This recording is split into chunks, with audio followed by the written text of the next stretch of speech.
Srpski salon uz veliku salu Jugoslavija predstavlja najveću prostornu jedinicu, čija je funkcija naročito dolazila do izražaja prilikom velikih svečanih prijema u Titovo vreme.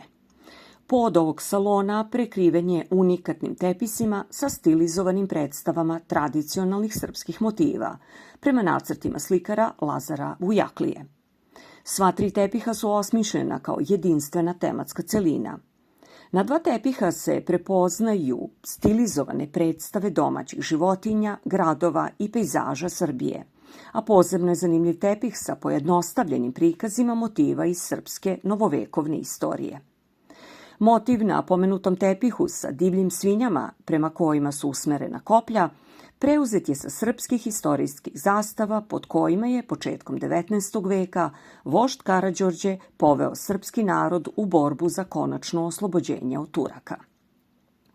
Slične istorijske teme koje obuhvataju razdoblje od Prvog srpskog ustanka do Drugog svetskog rata prikazane su na dva bronzana stuba autora Ratomira Stojadinovića. Stubovi su smešteni u središnjem delu salona, a scene na stubovima hronološki prikazuju događaje iz ratova. Kao tematska dopuna stubovima u salonu se nalaze i dva zidna reljefa, izvedena prema ideji vajara Nebojše Mitrića. Na jednom je prikazano osvajanje Beograda od strane Turaka 1806. godine, a na drugom zidnom reljefu predstavljena je scena iz lova. Salon krase i dva velika platna slikara Predraga Peđe Milosavljevića, Dubrovnik sa motivima primorskog grada Dubrovnika i Konak kneza Miloša sa gradskim motivima srpske prestonice.